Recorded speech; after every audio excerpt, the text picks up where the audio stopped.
ঘুমোবো আমি, ঘুমোবে তুমি, গল্প শোনাবে ঘুম পড়ি।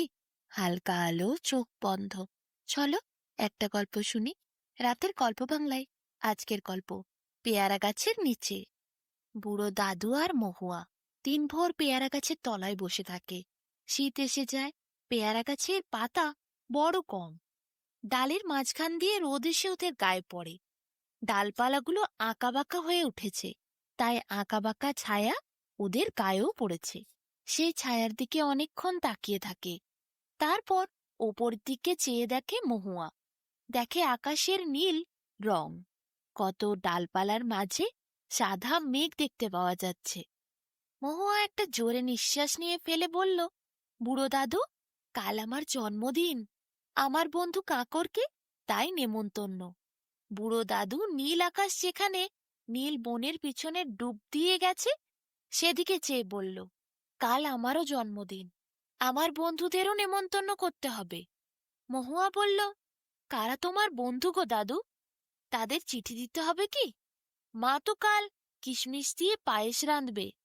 বুড়ো দাদু আরাম কেদারায় বসে টিনের ছোট বাক্সটি নিয়ে কাগজপত্র ঘাঁটতে ঘাঁটতে বলল, কি জানি, তাদের নাম তো মনে পড়ছে না, কিন্তু তাদের সঙ্গে আমি কোপাই নদীতে চান করতে যেতাম। তাদেরকে বলতাম সব কথা, কত গল্প করতাম। মহুয়া উঠে বলল, দাও তো দেখি হাত বাক্সটা, আমি খুঁজে দেখি তাদের নাম ঠিকানা পাই কিনা। তোমার তো তাদের নাম ঠিকানা মনেই পড়ছে না যা দেখছি। বুড়ো দাদু বলল, তাই তো, মনে পড়ছে না। বুড়ো দাদুর হাত থেকে বাক্সটা মহুয়া নিতে গেল, কিন্তু বাক্সটা কিছুতেই দাদু দেবে না। মহুয়া বলল, দাদু বাক্সটা দাও না। দাদু বলল, না রে, তোর বাবাকে একবার দিয়েছিলাম, সে একেবারে ঘেটে ঘুটে এমন তছনছ করে দিল, তারপর কত রসিদ খুঁজে পাওয়া গেল না। তুই বরং অন্য কোথাও আমার সেই বন্ধুদের ঠিকানা খোঁজ, এখানে খুঁজতে হবে না। মহুয়া বলল, তোমার বন্ধুদের ঠিকানা আমি কোথা থেকে পাবো, তুমি বলে দাও। দাদু বলল, তাহলে তোর মাকে কয়জনের জন্য পায়েস রাঁধতে বলবি বল।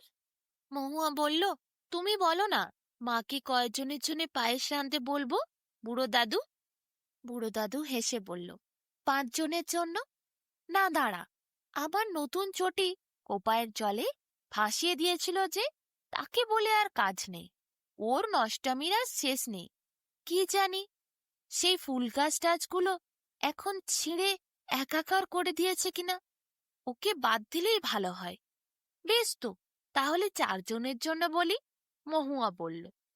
দাদু বলল, না রে, দাঁড়া দাঁড়া, ওই যার কটা চোখ, যে বাহারি ঝাঁকুমাকু মাথা নিয়ে ঘোরে, সে যদি আবার তোর বন্ধু কাকরের সাথে মারপিট করে, ওকে না বলাই ভালো।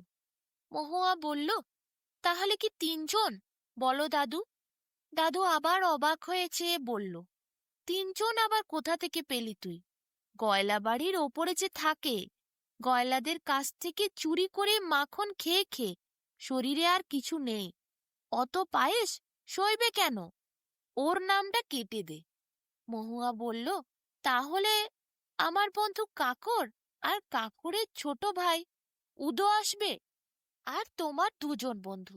যাই, মাকে বলে আসি গো। দাদু শুনে বলল, এত ব্যস্ত কেন? কি জ্বালা, মহা ব্যস্ত হলে হয় কি? অত তাড়া কিসের? দাঁড়া দাঁড়া। মহুয়া বলল, কি দাদু, আবার কি? দাদু বলল, ওই যে 2 জনের মধ্যে একজন সারাক্ষণ মন্দ কথা বলেই চলে, যেসব শুনে তাই শেখে ফেলে। থাক, ওকে না বলাই ভালো। মহুয়া বুড়ো দাদুর কাছে ঘেঁষে ঘেঁষে গিয়ে বলল, তাহলে কি মোটে 1 জনকে বলবো?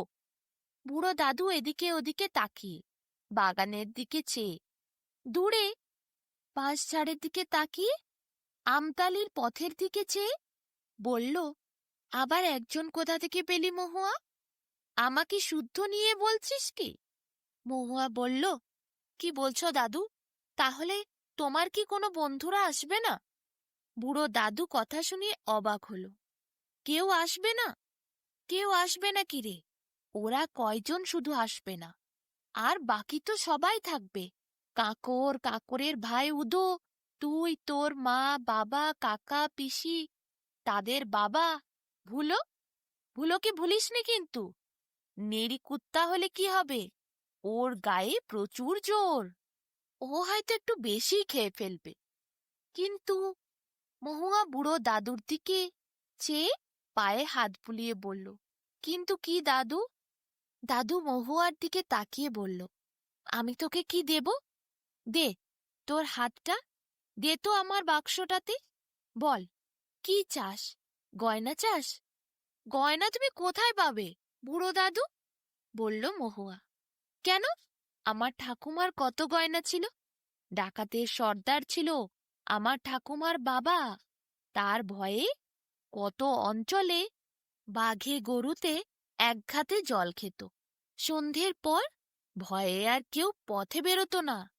বেরোলেই তো গয়নাগাটি জিনিসপত্র সব নিয়ে নিত।